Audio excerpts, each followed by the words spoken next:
Hi Bay Broncos, it's Mrs. W. It is January 22nd, 2021, and this week we had no school on Monday for Martin Luther King Day, Day of Service. I hope that you were able to do something to help someone else that day. My kids and I went to the park and we cleaned up some trash. Tuesday was the inauguration, so we have a new president and a new Madam Vice President. And Wednesday was coffee chat, so I got to talk to some of your families. Next week, we have a very exciting day. On Wednesday at 3 p.m., we have the ELAC redesignation celebration where our students who've been reclassified as fluent in English will be celebrated. So hopefully some of you will be able to make it. And this week is supposed to be very rainy, so stay safe. One of the things that I don't have to worry about in distance learning is rainy day recess, although I miss seeing all of your faces. So I have a great book today. It's part 2 from last week called The Youngest Marcher by Cynthia Levinson. And what you might remember is that our main character was just sentenced to 1 week at juvenile hall for protesting. Remember, she was the youngest marcher? Audrey Faye Hendricks. A matron locked Audrey into a day room with 24 other girls, all older, all bigger, all strangers. Audrey sat down alone and slipped the cover off her game. "I told you to sit down!" the matron yelled. Audrey jumped. She didn't remember standing up.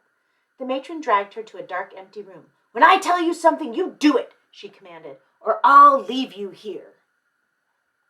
It's pretty scary. Trembling, Audrey quietly followed the matron back to the day room, put away her game, laid down her head, and cried. Jail was harder than she'd thought, and she wasn't fine after all. By evening, Audrey was hungry and tired. For dinner, soupy, oily, tasteless grits. All night, a bare mattress with one thin sheet for a cover. The next morning, no fresh underwear, no clean pinafore, no toothbrush. Audrey and her cellmates were let outdoors into an empty concrete pen surrounded by high prison walls. The older girls talked together. Audrey wondered what her classmates were doing. Ms. Wills would be keeping them busy. She misses school. She's being very brave, though. On another day, Audrey was sent to a huge room and told to sit in a chair that was so high her feet dangled above the floor. 4 white men glared at her. She'd never talked to a white man before. "Are you against America?" one demanded to know. "No, sir," she answered politely. "What do you talk about at those meetings?" another asked. "Our freedom." "Why did you march?" "To go places and do things like anybody else." What was wrong with that? Audrey is being so brave in answering the men's questions. Every mealtime, Audrey stared at greasy grits. She could barely spoon them into her mouth, let alone swallow them. Every night, the cot's wire springs jabbed. Every morning, she had nothing to do but sit alone with her game. In the afternoons, though, more kids crowded into the day room. Some days, many of them arrived sopping wet. A girl explained that firemen aimed powerful hoses at the children. Surging water spun them off their feet and down the street. They got up and kept marching anyway, until they too were sent to jail.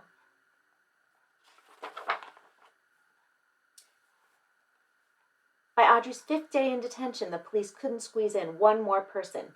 "We filled up all the rooms! We filled up all the rooms!" Audrey practically jumped up and down. She was so proud. Watching television in the day room, she saw black people stroll into stores and restaurants like they belonged there. No one else could be sent to jail.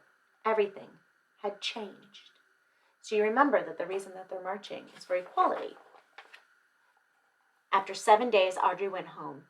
Her mama and daddy wrapped their arms tight around her, washed the jail off her, and for dinner, hot rolls, baptized in butter. 2 months later, the city of Birmingham wiped segregation laws clean off the books. Audrey licked her spoon clean at Newberry's counter like everybody else. Black and white together, like we belong.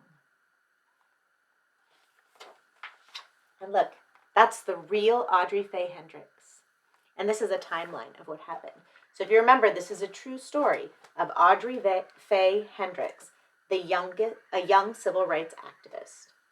So I hope you enjoyed The Young Marcher. I found it to be a really interesting story, and also a story that makes me think of what do I do when I stand up for things that I believe in. And one of the things that I do is make sure that I am being vocal when I think that things are wrong. That's something that we can do. So, Broncos, I hope that you have a wonderful weekend. I love and I miss you. And remember, today and every day, it's great to be a Bronco. Take care of yourselves. I'll see you next week. Bye, Broncos.